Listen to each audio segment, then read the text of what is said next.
Les saludo en el amor del Señor. ¿Cómo están? ¿Bien? Bien.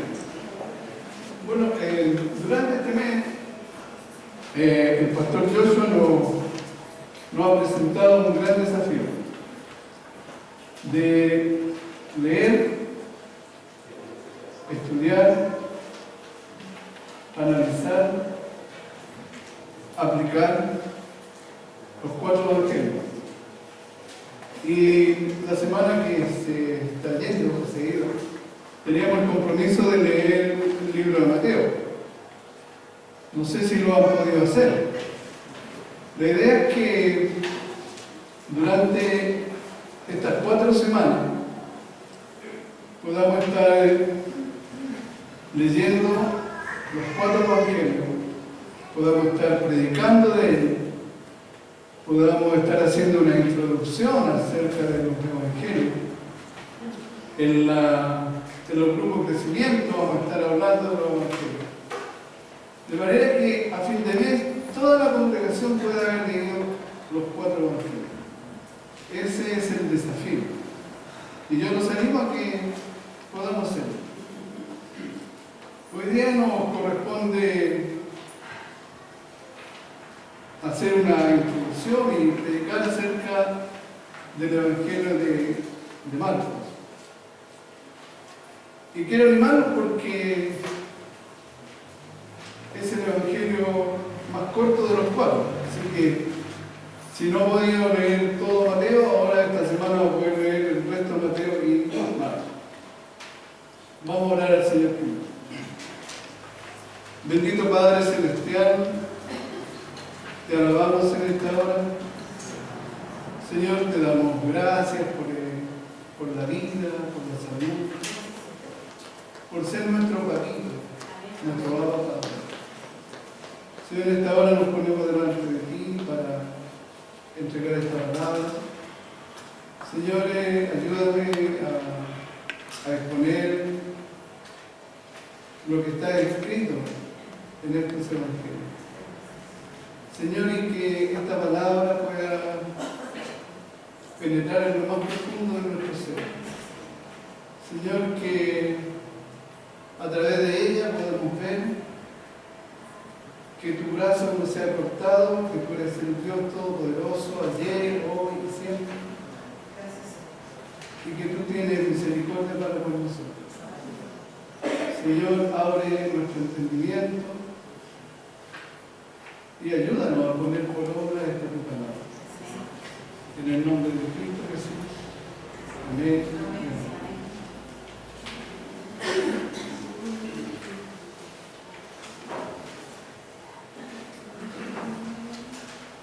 Bueno, hoy día nos corresponde hablar acerca del Evangelio de Marcos.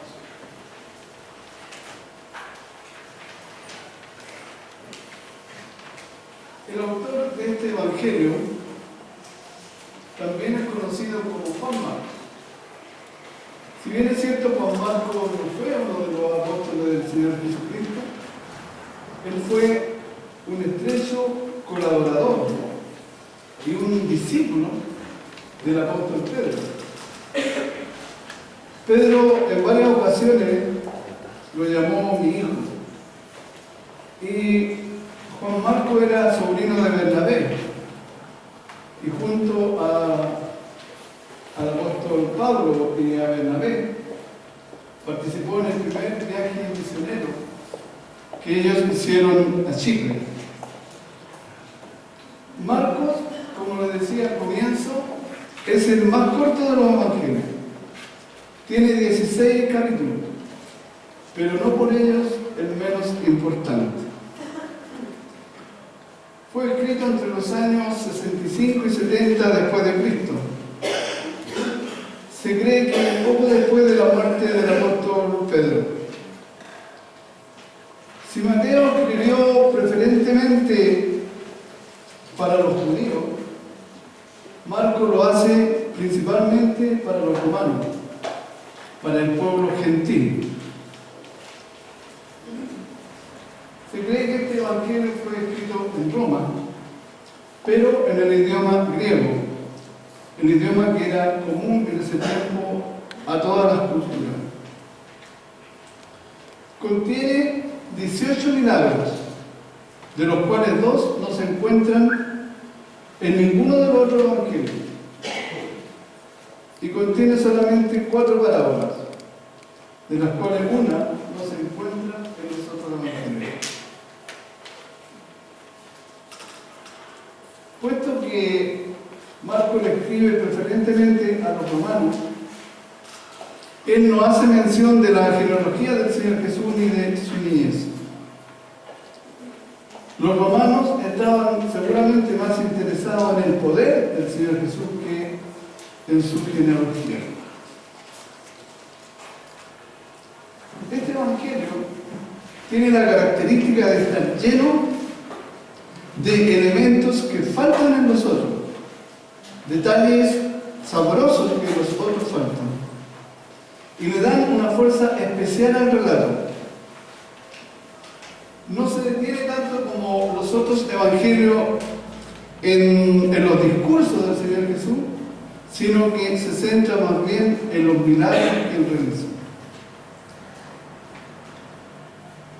El Evangelio según San Marcos se ha denominado muy apropiadamente la película del ministerio de Jesús, porque es el Evangelio de la acción. Con extraordinaria rapidez, el relato pasa de un acontecimiento a otro. En varias oportunidades aparece la expresión "y luego", "entonces", que le da agilidad al relato.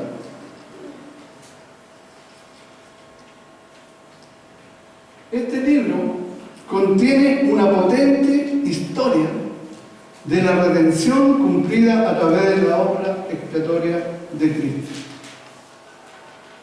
Marco señala que Jesucristo es el Mesías, que es el Hijo de Dios, enfatizando su autoridad como maestro. En Marcos 1:22 leemos: entraba Jesús en las sinagogas y les enseñaba, y se admiraban de su doctrina, porque les enseñaba como quien tiene autoridad. Marcos enfatiza su autoridad sobre Satanás y los espíritus inmundos. En Marcos 1:27 dice: todos se asombraban y decían: ¿qué es esto? ¿Qué nueva doctrina es esta? Que con autoridad manda a los espíritus inmundos y le obedece. Su autoridad sobre el pecado, cuando sana al hombre paralítico en Marcos 2, del 9 al 11. ¿Qué es más fácil decir al paralítico: tus pecados te son perdonados, o decirle: levántate, toma tu lecho y anda? Pues para que sepáis que el Hijo del Hombre tiene potestad en la tierra para perdonar pecados, dijo al paralítico: a ti te digo, levántate, toma tu lecho y vete a tu casa. Marco exalta la autoridad de Cristo sobre el día de reposo, cuando sanó al hombre de la mano seca en el interior de una sinagoga y en un día de reposo. Marco también destaca la autoridad de Cristo sobre la naturaleza, cuando calmó la tempestad, hizo acallar al viento, y en otra oportunidad cuando caminó sobre las aguas. Marcos también destaca la autoridad de Cristo sobre las tradiciones legalistas. Los líderes judíos religiosos se habían llenado de tradiciones legalistas, y en una oportunidad le reprochaban al Señor Jesús de que sus discípulos comían sin lavarse las manos. Y el Señor Jesús le dice que lo que contamina al hombre no es lo que entra por su boca, sino que lo que sale de su corazón. Su autoridad sobre la muerte cuando resucita a la hija de Jairo. Y el título que encabeza este Evangelio, Marcos 1:1, dice: Principio del Evangelio de Jesucristo, Hijo de Dios. Este título contiene la declaración central sobre la identidad de Jesucristo como Hijo de Dios. Tanto el bautismo como la transfiguración dan testimonio de la condición divina. En 2 ocasiones, espíritus malignos confiesan que Él es el Hijo de Dios. Por último, la narración del centurión romano, cuando lo estaban crucificando, él dice: verdaderamente, este hombre era el Hijo de Dios.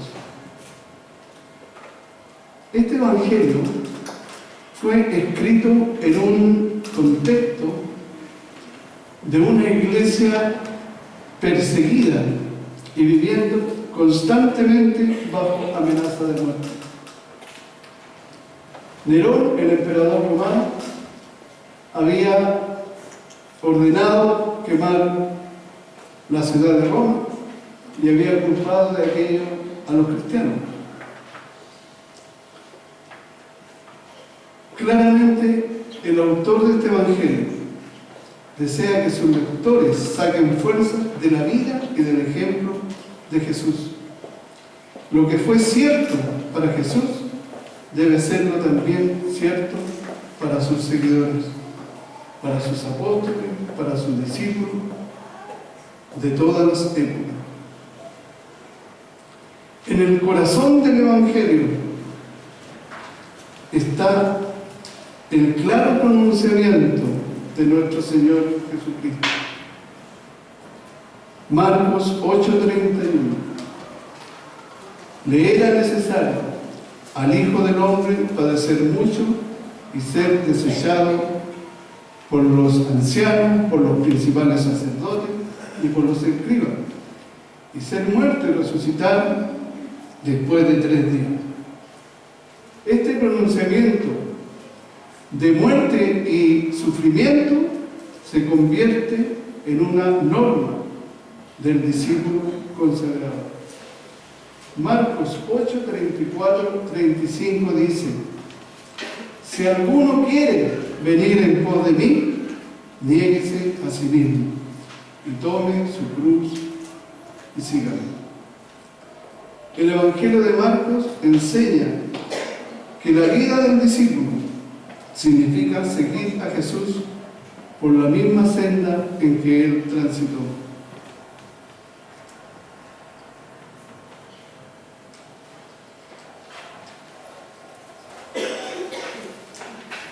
En todas las épocas, las advertencias y las promesas son siempre las mismas.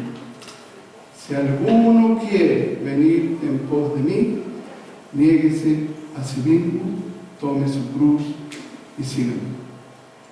Porque todo aquel que quiera salvar su vida, la perderá.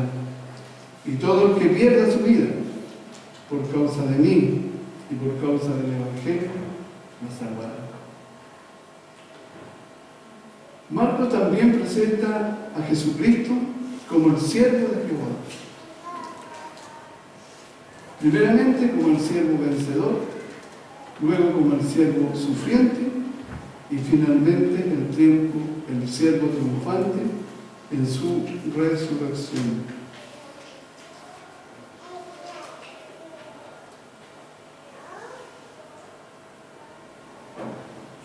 Una de las declaraciones más potentes del ministerio del Señor Jesús y que Marcos nos señala con mucha claridad se encuentra en Marcos 10:45. Esta es la esencia del Evangelio. Porque el Hijo del Hombre no vino para ser servido, sino para servir y para dar su vida en rescate por muchos. Este es el corazón del Evangelio de Marcos. Porque el Hijo del Hombre no vino a ser servido, sino servir, y a dar su vida en rescate por muchos. A eso vino Cristo. Cristo vino a morir por nosotros. Él vino a rescatarnos. Él vino a reconciliarnos con el Creador, a toda la humanidad. Y Él vino a servir, no vino a ser servido. Y el mensaje para nosotros es ese, que nosotros tenemos que servir, no esperar ser servidos. Y yo en esta mañana quiero animarle. Esta iglesia necesita siervos. Esta comunidad necesita a los cristianos sirviéndole. Nuestra iglesia tiene varios ministerios en los cuales cada uno de nosotros puede participar.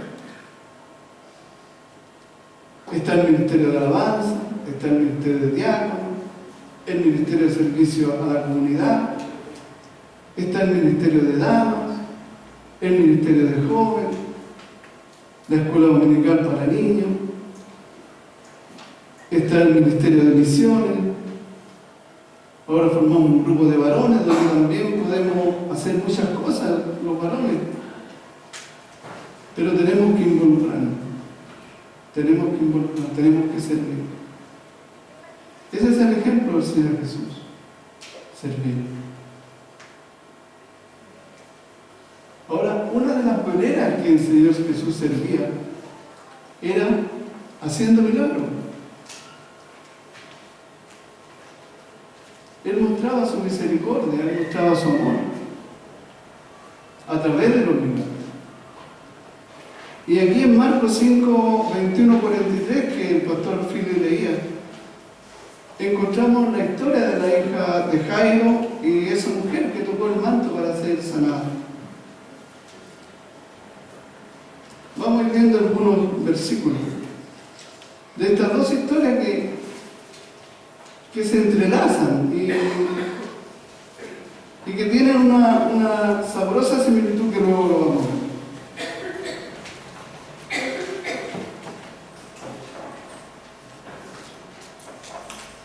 Dice que estando Jesús junto al mar, vino uno de los principales de la sinagoga, llamado Jairo, y postrándose a sus pies le rogaba que fuese a su casa, pues su hija de 12 años estaba a punto de morir.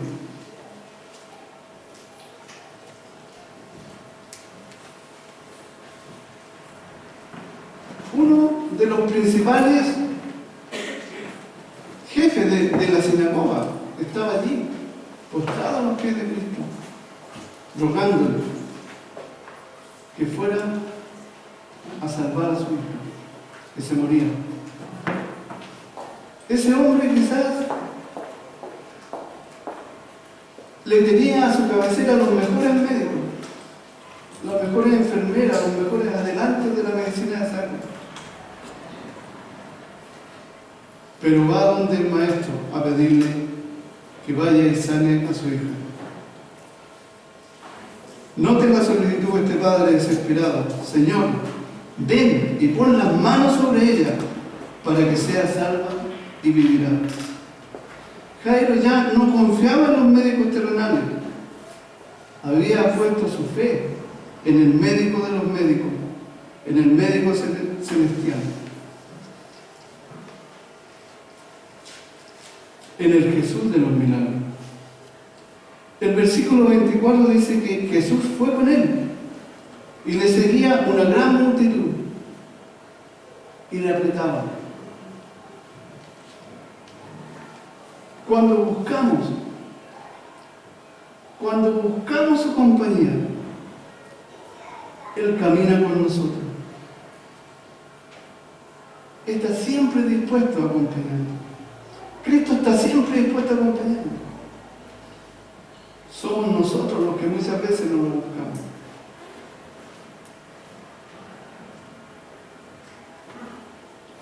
Camino a casa de Jairo, el toque de fe de una mujer lo detuvo. Marcos 5, 25, 26 dice: pero una mujer que desde hacía 12 años padecía de flujo de sangre y había sufrido mucho de muchos médicos y gastado todo lo que tenía y nada había aprovechado, antes le iba peor. Esta es la historia de una mujer desesperada, una mujer con una enfermedad catastrófica, un grave problema. Tenía una enfermedad incurable, había gastado todo el dinero que tenía en médicos y ninguno había podido sanar su mal. La enfermedad la hacía ceremonialmente inmunda, no podía entrar al templo,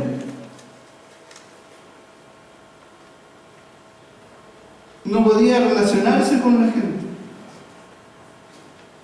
Era para estar derrumbada. No tenía salud, no tenía dinero, espiritualmente separada de Dios. Pero cuando escuchó hablar de Jesús, tomó una determinación. Marcos 5, 27 al 29. Dice que cuando oyó hablar de Jesús, vino por detrás, entre la multitud, y tocó su mano, porque decía: si tocare tan solamente su manto, seré salvo. Si tocare tan solamente su manto, seré salvo. Y enseguida la fuente de su sangre se secó, y sintió en el cuerpo que estaba sana de aquel azote. Se le acerca por detrás a Jesús, quizás temerosa, debilitada, superó los obstáculos, el gentío que rodeaba al Señor Jesús. Ese toque de su manto fue un toque de fe. Ese toque de su manto fue un toque de fe. Su liberación vino por el contacto con Jesús. Ejerció una fe mucho mayor de la que pensaba que tenía. Y recibió mucho más de aquello por lo que había ido. Marcos 5:34 dice: y Jesús le dijo: hija, tu fe te ha hecho salva. Ve en paz y queda sana de tu azote. El maravilloso efecto que su fe consiguió.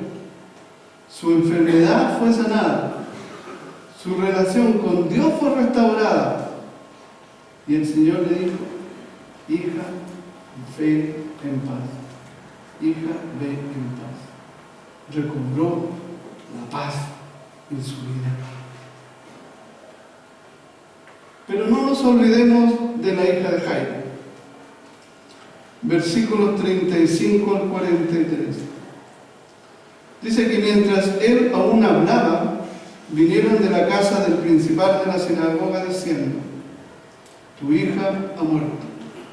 ¿Para qué molestan más al maestro? Sin lugar a dudas, un duro golpe para Jairo. Pero Jesús, luego que selló lo que se decía, dijo al principal de la sinagoga: no temas, cree solamente. No temas, Jairo, cree solamente. Y no permitió que le siguiese nadie sino Pedro, Jacobo, Juan, hermano de Jacobo. Y vino a casa del principal de la sinagoga y vio el alboroto y a los que lloraban y lamentaban mucho. Y entrando les dijo: ¿por qué alborotáis y lloráis? La niña no está muerta, sino duerme. Y se burlaban de él, mas él, echando fuera a todos, tomó al padre y a la madre de la niña y a los que estaban con él, y entró donde estaba la nena, y tomando la mano de la niña le dijo: Talita cumi, que traducido es niña, a ti te digo, levántate. Y luego la niña se levantó y andaba, pues tenía 12 años, y se espantaron grandemente. Pero él les mandó mucho que nadie lo supiese, y dijo que se le diese de comer.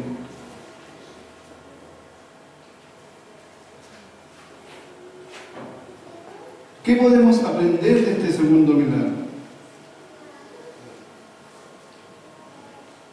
Después de haber sanado una enfermedad incurable, Cristo triunfa ahora sobre la muerte. A Jairo le llega la triste noticia de que su amada hija ha muerto. Cristo anima al afligido para que no pierda la esperanza. No temas, Jairo, cree solamente. No temas, Jairo, cree solamente. Y aunque se había detenido en el camino para sanar a alguien, Cristo le asegura a Jairo que no ha emprendido aquel viaje en vano, y que Jairo no va a perder nada por lo que otros han ganado. No temas, cree solamente. Cree que yo puedo hacer que todo termine bien. Y la enseñanza para nosotros es: tengamos fe, tengamos confianza en Cristo y dependamos siempre de Él. Siempre de Él. Jairo, no temas que mi presencia no sirva para nada. Cristo hará para nosotros lo mejor. Sus padres, sus testigos y quienes estaban en la casa fueron los testigos de este maravilloso milagro. Niña, a ti te digo, levántate. Y luego la niña se levantó, sana, caminaba y comía.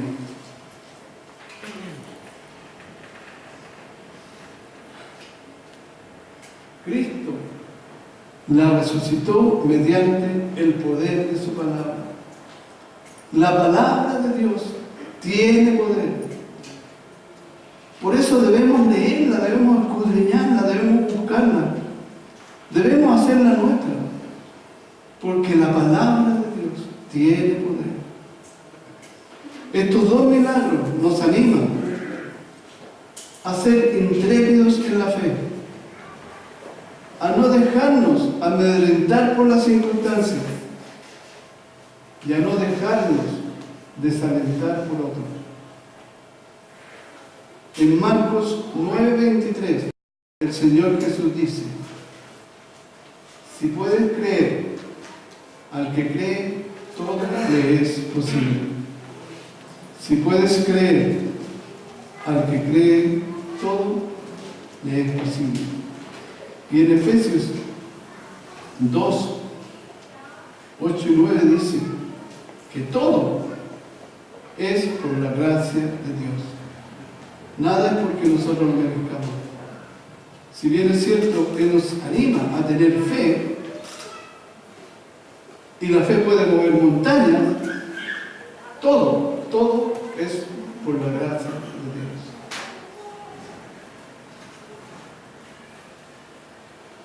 Nosotros muchas veces recurrimos a Cristo después de haber procurado en vano encontrar alivio en otras personas, especialmente en los médicos. No obstante, Cristo es refugio seguro, incluso para aquellos que lo buscan como último refugio.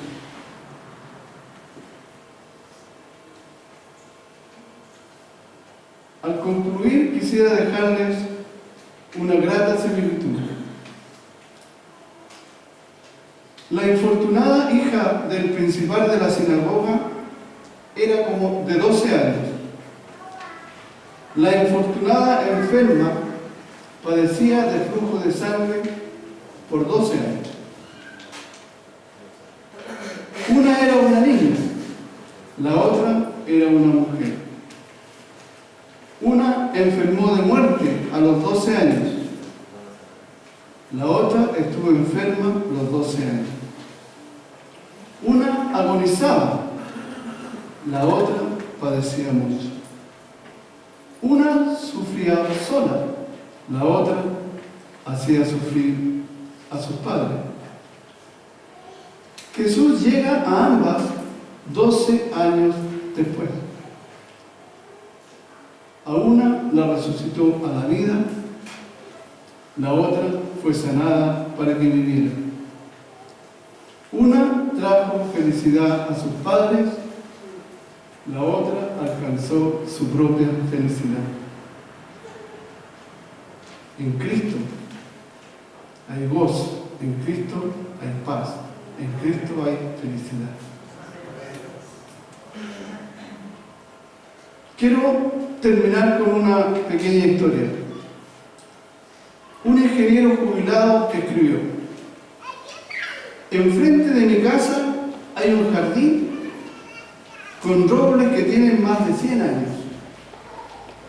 Los miro y me doy cuenta de que las hojas necesitan muchos litros de agua cada día para mantenerse verdes.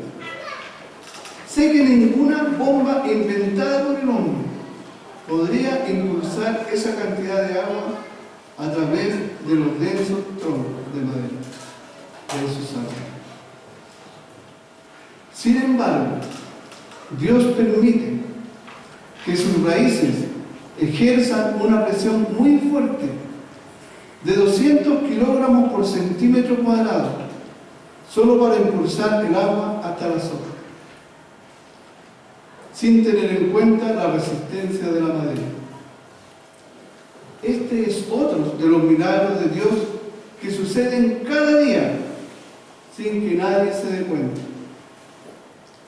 Dios no le pidió a Abraham que contemplara los árboles, sino que dirigió su atención hacia las estrellas.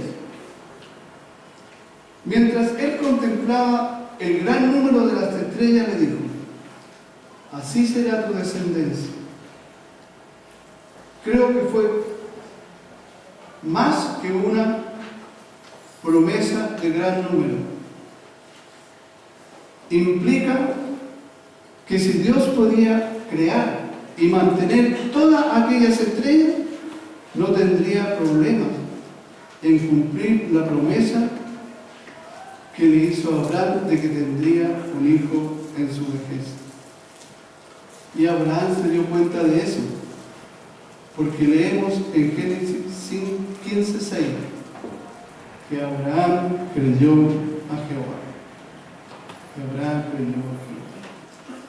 Hermanos, al concluir, quiero decirles que tenemos un Dios poderoso, tenemos un Dios de milagros, tenemos un Dios que es omnipotente, que es omnipresente, que es omnisciente, un Dios que todo lo sabe, un Dios que todo lo ve, un Dios que todo lo conoce, un Dios que tiene todo el poder y un Dios que está en todo lugar. Y ese Dios de este libro está aquí hoy. Porque su palabra dice que donde hay 2 o 3 reunidos en su nombre, Él está allí. Y también dice que Dios habita en la alabanza de su pueblo y nosotros le hemos alabado en esta mañana. De manera que yo quiero decirles que en esta mañana, si usted ha venido con alguna necesidad, con alguna carga, si usted está orando al Señor por un milagro, yo le digo, hoy es el tiempo de extender su brazo y tocar su manto. Él está allí, dispuesto a socorrerle. Él está allí dispuesto a ayudarle. porque Él es un Dios de amor, Él es un Dios de misericordia. Y Él sabe de qué tenemos necesidad. Yo voy a orar en esta hora. Le pido que se ponga en pie. Y si usted hoy día ha venido con una necesidad, entréguesela al Señor. Si está buscando su milagro, dígale al Señor: Señor, extiendo mi brazo. Quiero tocar tu mano. Quiero tocar tu mano. Queremos así. Padre Celestial, aquí está un grupo de tus hijos rendidos a tus pies, Señor. Señor, escuchando estos milagros que tú hacías cuando caminabas aquí en la tierra. Señor Jesús, en tu nombre vamos delante de nuestro Abba Padre, de nuestro Padre, para rogarte que tú concedas esta petición de nuestro corazón. Señor, tú conoces a cada uno de los que estamos aquí. Señor, hoy con nuestras manos extendidas, Señor, pretendiendo, queriendo tocar tu manto, sabiendo que tú estás allí, que tú estás disponible, Señor, que tú quieres caminar con nosotros. Señor, te entregamos toda necesidad. Señor, aquel que tiene una necesidad económica, concédela, Señor. Aquel que está enfermo, sé tú sanando, Señor. En esta mañana declaramos sanidad en el nombre de Cristo Jesús y en el poder del Espíritu Santo. Declaramos sanidad, Señor. También en esta mañana, Señor, aquel hermano que está complicado en alguna relación, Señor, oramos para que tú intervengas, Padre amado. Señor, tú eres el Dios de los milagros. Tú eres el Dios de los milagros. Tu brazo no se ha cortado. Tú haces milagros ayer, hoy y siempre. Porque tu poder no se ha cortado. Porque tú eres el Todopoderoso, el Eterno. Te alabo. Entrégale su necesidad, Señor. Entrégale en esta mañana esa necesidad que has traído. No te vayas, joven. No te vayas. Te alabamos. Tú eres el Dios, amado. Tú eres el Dios. Señor, apelamos a ti. ¿A quién más podemos ir, Señor? Quizás hemos gastado tanto dinero en médicos. Señor, tú eres el médico de los médicos. Obra tú la sanidad que en esta mañana te estamos pidiendo, Señor. Obra la sanidad, Señor. Obra la sanidad. Obra la sanidad, Señor. En el nombre de Jesús, en el nombre de Jesús. Nos rendimos a tus pies, Señor. Oro por aquel trabajo, Señor, que ha sido esquivo. Para aquel hermano, Señor, que está implorando por un trabajo. Sé tú, Señor, proveyendo, sé tú proveyendo. Señor, por aquellos que tienen problemas económicos, Señor, abre la ventana de los cielos. Derrama tu oro, tu plata, Señor. Tú eres el dueño de toda la riqueza del mundo. Sé tú proveyendo, Señor, sé tú proveyendo.